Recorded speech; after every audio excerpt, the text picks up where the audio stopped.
But the reason why I have stopped caring about political correctness is because we have just witnessed the worst genocide of the century. And we have seen for ourselves how the world allowed it to happen, not just allowed it, aided and abetted, how our 55 Muslim countries were not even able to lift their smallest finger. They weren't even able to feed starving babies milk. I'm sorry, we don't have the luxury to be coddled, to be treated like children, to be ignoring the massive elephants in the room. And because of this, today's lecture is going to be very atypical. This is just the beginning, by the way, guys. Hold on, buckle your seatbelts. On top of the issues of this candidate supporting values and statements that might not be in accordance with our religion, no, actually, let's be honest here, they're not in accordance with our religion, that's the reality.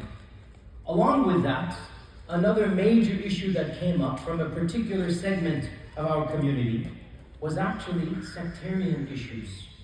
He doesn't follow our version of Islam.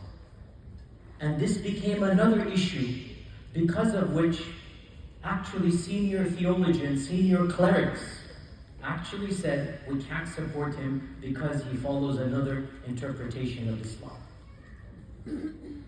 Now, this is a prelude. We're getting to Salah ad-Din because that's exactly why I'm beginning with this prelude. It is my analysis that one of the reasons why we have these people in our midst who are so idealistic, so naively utopic, one of the reasons is because for too long, it is our fault as preachers and teachers, we have treated all of you like kids. What do I mean by that?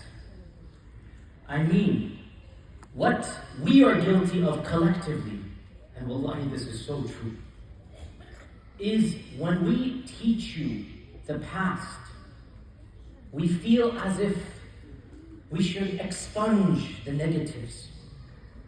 We should teach you a version of history that never actually existed. A romanticized, almost mythologized past. And so we grow up. You know, that's fine when you're a child. And let me be blunt here. If you are below the age of 15, then let your parents have a talk with you after tonight, okay? They're going to have to explain to you because it's going to be a bit of a blunt talk. But our problem is, once you become an adult, you need to be stopped being told fairy tales.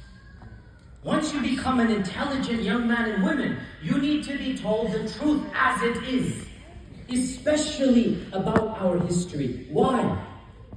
Because if the only version of the truth that you've been taught about our history is a mythologized, a fantastical, a handcrafted, exotic, imaginative past that never really occurred.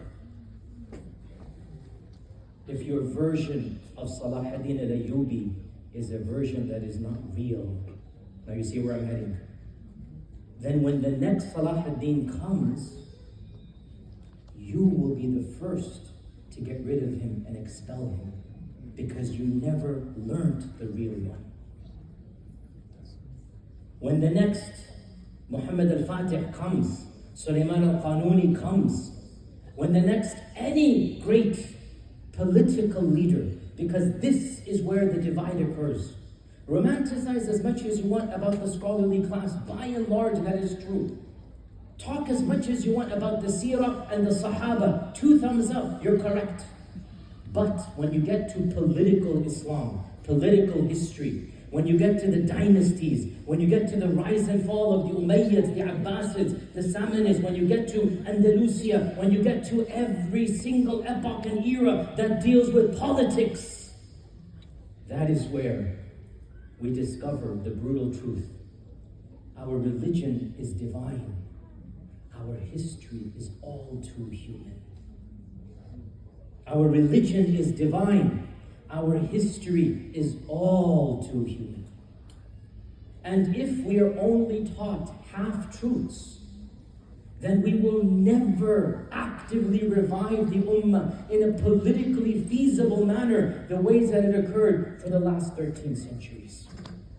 The reason why so many of our youth, and maybe even preachers and teachers, are so naively utopic, so idealistic, is because they literally think that is how it was for the last 14 centuries. And so they cannot accept a positive reality when it smacks them in the face. Because in their minds, you either have Abu Bakr as-Siddiq radiallahu anhu running for office, or else that's it, everything else is a failure. And this is where, I'm sorry, I'll have to be the bad guy. I already am, just log online, you'll see a gazillion refutations of me. This is where I'm just tired of pretending that you're children. Because the problem comes, it's nice to live in a fairy tale world, but when you have to prevent a genocide, when we have the Zionist lobby on one side, the president getting involved, and alhamdulillah still a candidate that is more sympathetic, exponentially more sympathetic, not just to Islam, to humanity. When such a candidate wins, and if you cannot recognize that this is a positive, not just for you and me, but for the ummah, for humanity, then something is seriously wrong with your education.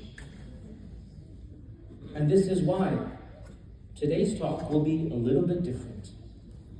Because the Salah ad-Din that really existed, frankly, is the one that, with utmost respect, I highly doubt, unless one of you has actually studied history, or done a degree in history, or done research on your own, I highly doubt that some of what I'm about to say, and I can assure you, not to scare you too much, my version is super, super, super tame compared to reality. It's just a little teaser to make you realize politics is not theoretical maxims of fiqh. Politics is not utopic ideals. Politics is always the lesser of two evils. Politics means compromise. Politics, you're dealing with evil people. And if you deal with them as if you're a saint, the evil people will overcome you because they will do to you what you didn't do to them. You might play the better game, but in the game of politics, in the game of thrones, the rules are very different.